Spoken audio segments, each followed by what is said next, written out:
A question so many people have been asking is, why haven't home prices crashed yet? There's a lot to discuss here. I'm going to shed some light on a few key factors that explain this, so let's dive in. The first stop is the baby boomer generation. Now you might wonder, how does this demographic affect the housing market? Well, here's the deal. We have a massive wave of baby boomers retiring right now. We're talking about a generation of hardworking folks who spent decades saving and investing, and many of them are quite well off. What's their next move? You guessed it, a comfortable retirement in a warmer climate, preferably where the taxes won't eat into their savings.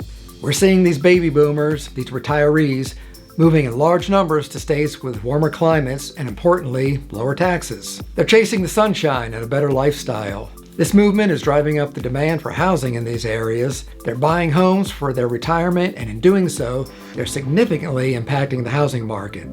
The retirement of baby boomers isn't just an economic event, it's a demographic certainty. The data shows us that it's happening now, and it's going to continue to happen for a little while. This wave of retirement is fueling the demand for homes. It's pushing up prices and keeping them steady, and in some places, they're on the rise. So the next time you find yourself wondering why the housing market hasn't crashed, think about all those retirees enjoying their golden years under the sun. They're part of the reason why your home's value is holding steady or even increasing. Their demand for homes in these retirement-friendly areas is helping to support the real estate market across the country.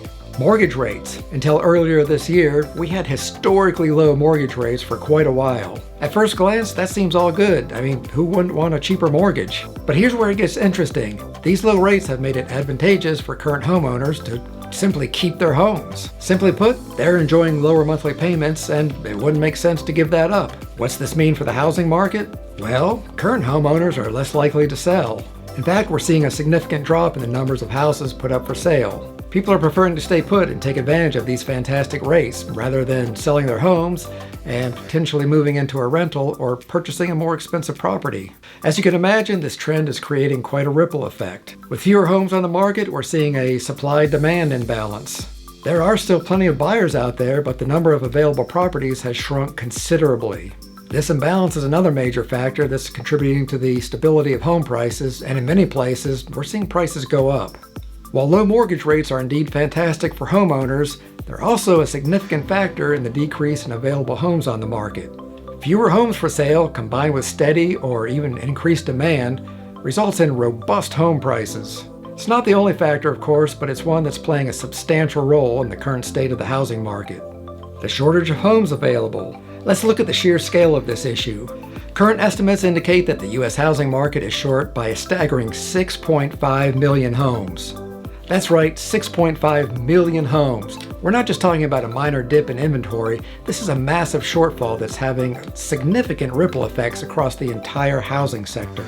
Let's think about what it would take to rectify this situation. At our current rate of construction, we would need to triple our efforts over the next 5 years just to meet population demand. And that's not even taking into account replacing older homes or meeting the demand for second homes or investments. It's an enormous task, and it's not something that can be turned around overnight. So what does this mean for home prices? With such a significant shortage, it's no surprise that home prices remain high. It's basic supply and demand. With fewer homes available and a growing number of potential buyers, prices inevitably increase. This is especially true in desirable areas where the shortage is even more pronounced. In essence, the high prices we're currently seeing in the housing market aren't just a fleeting phenomenon. They're a reflection of this underlying shortage, combined with the other factors such as historically low mortgage rates and population growth. It's a complex issue that won't be resolved quickly and will most likely influence the housing market for years to come.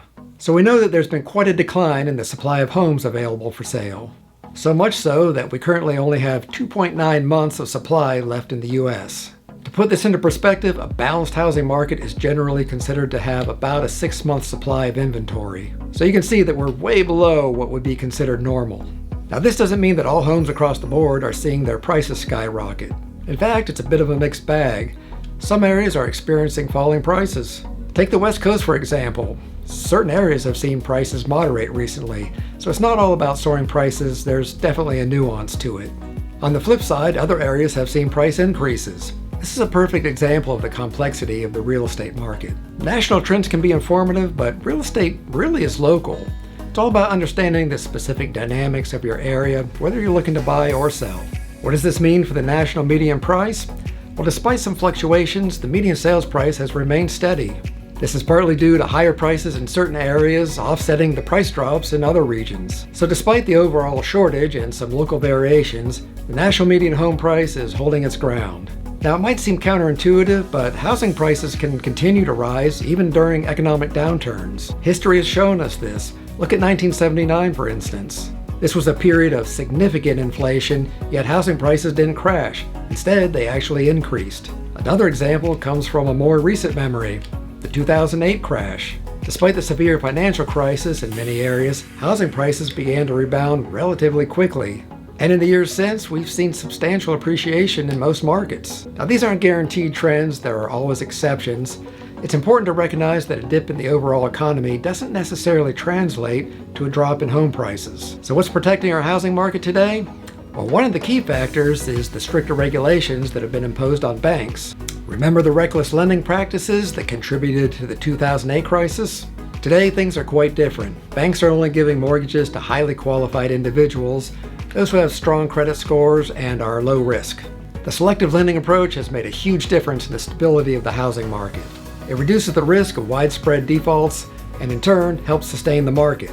Even during an economic downturn, the selectivity can help maintain the strength of the housing market and potentially even allow some home prices to rise. So the housing market often behaves differently than you might expect, even during broader economic downturns. I'm Michael Pancher, a realtor in the Fort Walton Beach Emerald Coast area. My info is down below in the description. There's also a link to schedule a Zoom or a phone call. I'll see you in the next video. Thanks for watching.